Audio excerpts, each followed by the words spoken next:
Since Hinokami Chronicles recently received a new patch update, I felt it was only fair to make a tier list. In this video, I'll be ranking all the current Hinokami Chronicle characters based on my personal experience. And just a heads up for the new viewers, I am not a competitive player, so if you don't agree with my rankings, just note this is for content purposes only. But if you guys do mess with the video and enjoy this type of content, don't forget to drop a like and let me know down below if you agree with the rankings, and if not, what will you change, and let's get into it. Starting at S tier, we have Akaza, Hinokami Tanjiro, Giyu, Nezuko, Shinobu, and Susumaru. Now you can call me biased, but after this patch update, there is no reason why people shouldn't be running either Nezuko or Shinobu. Now for Akaza, he's been a good all-around character since he was released, and increasing his hitbox size and damage made him slightly better than before. For Hinokami Tanjiro, he has always been a damage dealer before the patch and still is till this day. Now for Giyu, it was kinda iffy. He has always been a solid character, but the boost to his movement speed made him even better. In my opinion, an upgrade to his speed is all he needed to be in S tier. For Susumaru, her damage buff and dodge cancellation with her piercing kick made her stronger than before. Other than that, she's always been a strong and annoying demon to play against in rank. Moving on to A tier, we have Rengoku,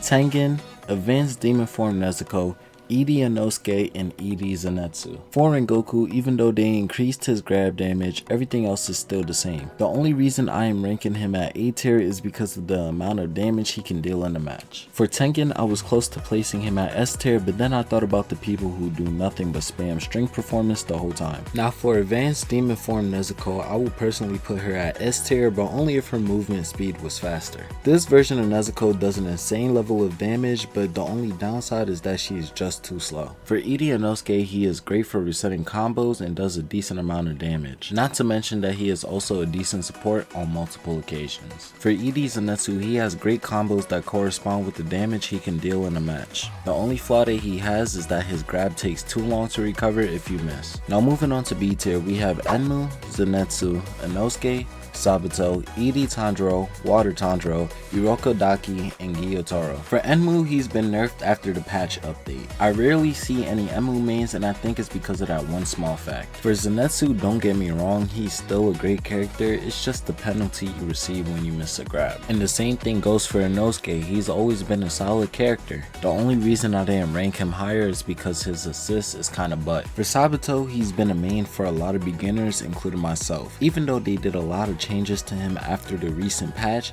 I really didn't feel a difference, and the same thing goes for Water Tanjiro. For Eri Tanjiro, he's been my favorite version of Tanjiro out of the three. Even though his damage is somewhat decent, I just wish his tracking on his assists was a bit better. For Urokodaki, I rarely used him ever since the game dropped. When I did, I felt like his damage wasn't hitting the way it was supposed to, and he was way too slow for my liking. Lastly, for Gyotaro, he is probably the best demon DLC that dropped in the character pass. Even though his combos and skills do a decent amount of damage, I don't really think he is worth all the hype. Moving on to C tier, we have Daki, Yoshiro, Rui, and Yahaba. For Daki, even though she is one of my favorite demons to use in the game, her damage is garbage and her recovery time is lengthy, which allows your opponent to lane a combo punisher on you when you do miss. For Yoshiro, even though the patch buffed his damage for his attacks and skills, it's not a significant difference. His skill 3 makes him untouchable on some occasions, but other than that, he's a mid character. For Rui, I've always seen him as a passive character ever since he dropped. The reason I'm placing him at C tier is because his combos are too repetitive, and if you know